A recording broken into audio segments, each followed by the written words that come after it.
Mogarawadi railway ગન્નાળા ઉપર ઓવરબ્રિજની માંગ સાથે કલેક્ટરને લેખિતમાં રજૂઆત કરી રેલી યોજી। તારીખ 1 ઓક્ટોબર મંગળવારના રોજ 2 કલાકની મળતી માહિતી મુજબ વલસાડના મોગરાવાડી રેલવે ગન્નાળા ઉપર ઓવરબ્રિજની માંગ સાથે લોક અધિકાર મંચ દ્વારા કલ્યાણબાગ સર્કલથી જિલ્લા કલેક્ટર કચેરી સુધી રેલી યોજીને જિલ્લા કલેક્ટરને આવેદનપત્ર પાઠવવામાં આવ્યું।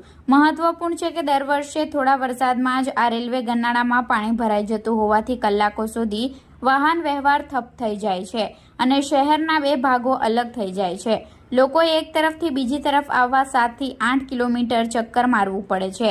આમ દર વર્ષે સર્જાતી આ સમસ્યાના નિરાકરણ માટે અગાઉ અવારનવાર લોકો દ્વારા ઓવરબ્રિજની માંગ કરવામાં આવી હતી। જો કે હજુ સુધી લોકોની આ માંગ પૂરી નહીં થઈ હોવાથી સમસ્યા ઠેરની ઠેર જ છે।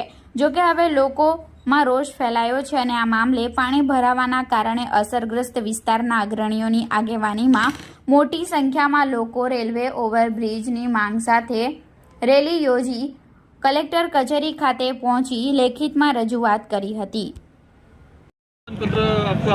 હવે છેલ્લા 4-5 વર્ષથી વલસાડ વિસ્તારની અંદર 100 થી 150 ઇંચ વરસાદ પડે છે અને એને લીધે આ વરસાદી પાણીને લઈને મોગરાવાડી અને ચિપ્પાડના ગન્નારાઓ ભરાઈ જાય છે અને અંદાજે 6000 જેટલા બાળકો, વિદ્યાર્થીઓ, શાકભાજી માર્કેટ ફેરિયાઓ, અમારા કડિયા મજૂરો બધાને આવવા જવાની ભારે તકલીફ પડે છે।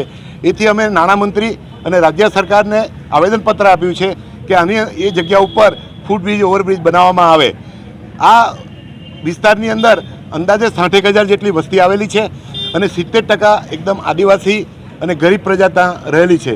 માટે અમે આશા રાખીએ કે નાણામંત્રી જેમણે પારડી, ઉમરગામ, વાપી બધા વિસ્તારોમાં હજારો રૂપિયાના કામો મંજૂર કર્યા છે તે રીતે આ ફૂટબ્રિજનું કામ મંજૂર કરી પ્રજાને સહકાર આપે એવી અમારી આશા છે। અને જો આ ફૂટ ઓવરબ્રિજનું ફ્લાયઓવરબ્રિજનું કામ ન થાય તો આગામી દિવસોમાં શું કરશો? અમે પ્રથમ તો આ પ્રજાકીય પ્રશ્ન છે એટલે એમાં પક્ષાપક્ષીથી પર આવી અમે સંસદ સભ્ય, ધારાસભ્ય અને કનુભાઈને પણ રૂબરૂ પ્રતિનિધિમંડળ મળનાર છે અને ત્યાર પછી નહીં થાય તો પ્રજા આક્રોશ ફેલાશે અને એ રીતે આંદોલન કરવાની ફરજ પડે।